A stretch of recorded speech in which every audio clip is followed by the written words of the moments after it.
শুভেচ্ছা আমন্ত্রণ খেলাধুলা নিয়ে ইন্ডিপেন্ডেন্ট টেলিভিশনের নিয়মিত আয়োজন যত খেলায়, সাথে আছি ফেরদৌসী। ক্রিকেটের 3 ফরম্যাটে সমানভাবে ভালো করতে ঘরোয়াতে যারা ইনফর্ম তাদেরকেই দলে নিতে হবে বলে মনে করেন সাবেক অধিনায়ক হাবিবুল বাশার সুমন।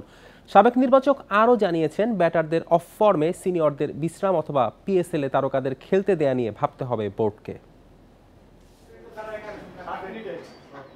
2014 সালের পর এমন বাজে সময় যায়নি বাংলাদেশের। 3 ফরম্যাটে যেন দিশেহারা টাইগাররা। কিভাবে ঘুরে দাঁড়াতে হবে সেই প্রশ্নের উত্তর যেন নেই কারো কাছে। তবে সাবেক নির্বাচক হাবিবুল বাশার সুমন বলছেন, এখনই সময় দ্রুত কাজ শুরু করার, সাহসী সিদ্ধান্ত নিয়ে এগিয়ে যাওয়ার। শুরুটা পজিটিভ মাইন্ডসেট নিয়ে তৈরি করতে হবে এবং ইটস হ্যাপেন টু এভরিবডি, সব টিমই কিন্তু তাই করে।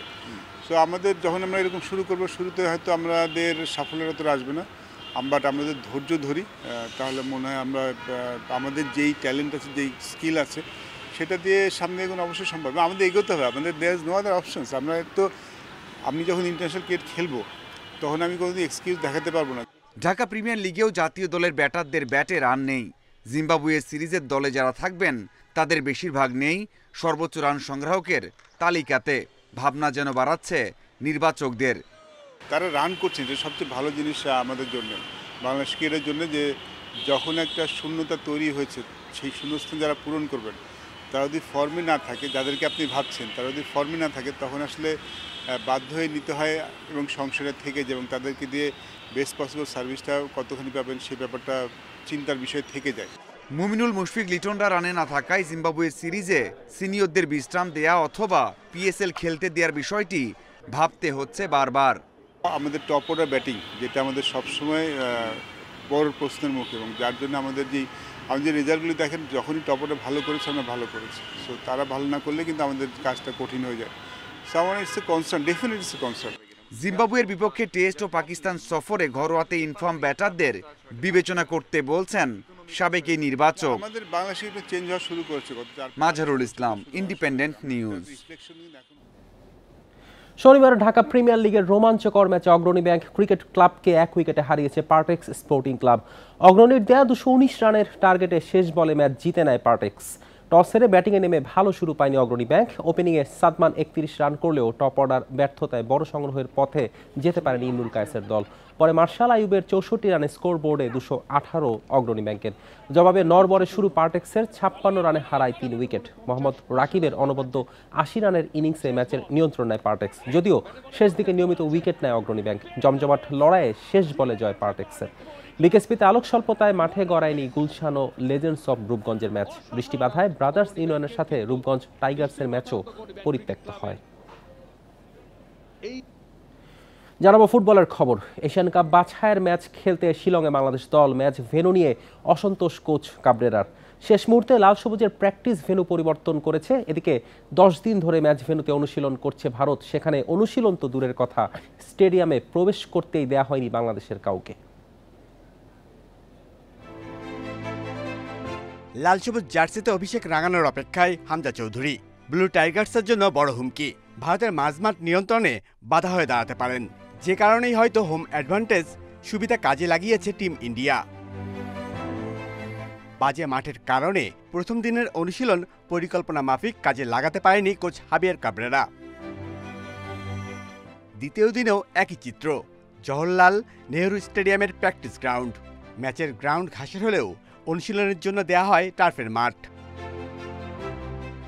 শনিবার সন্ধ্যায় শুরু হয় দ্বিতীয় দিনের অনুশীলন। একদিকে প্র্যাকটিস ম্যাচের ঘাটতি, তার ওপর পুরো স্কোয়াড নিয়ে ঠিকমতো অনুশীলন করতে না পারার আক্ষেপ।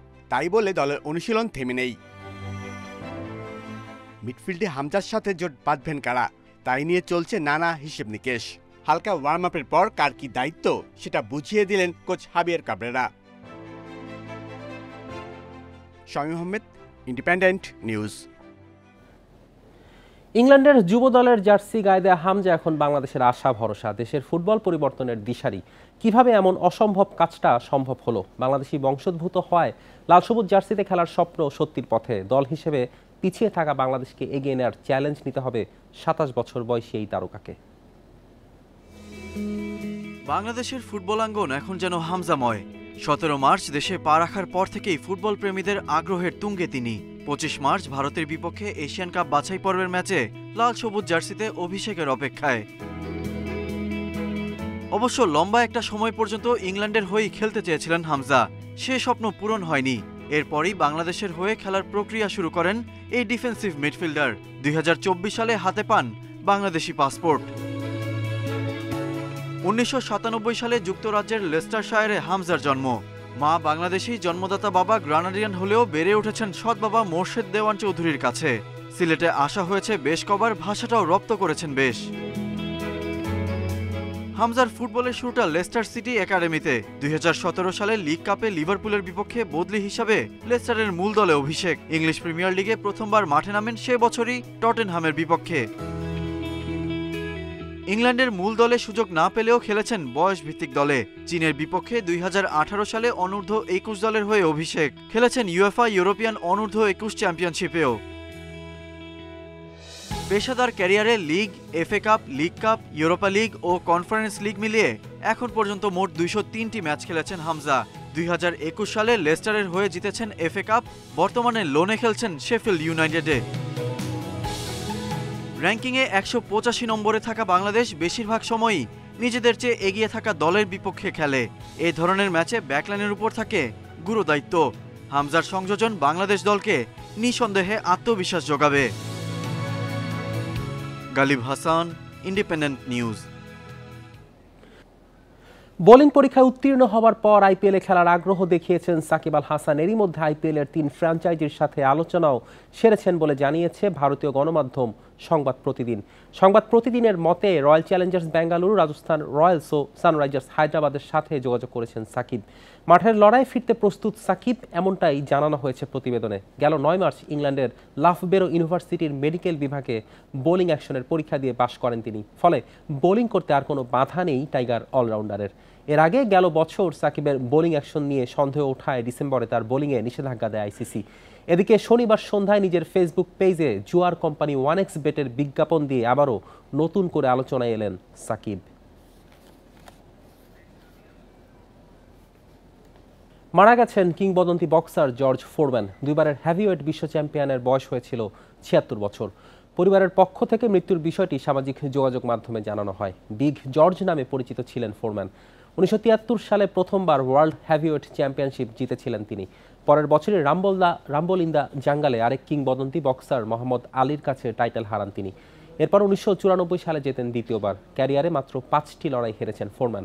1997 সালে তিনি বক্সিং থেকে অবসর নেন। যুক্তরাষ্ট্রের এই কিংবদন্তি বক্সার।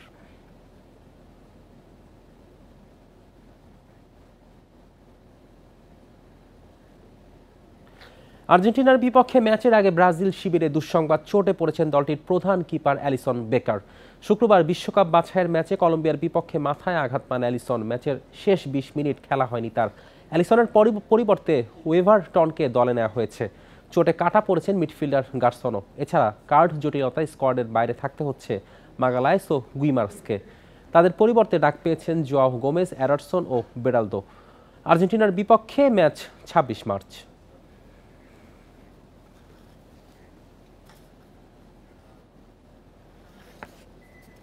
এই ছিল আজকের যত খেলায় আমন্ত্রণ আমাদের পরের আয়োজনে।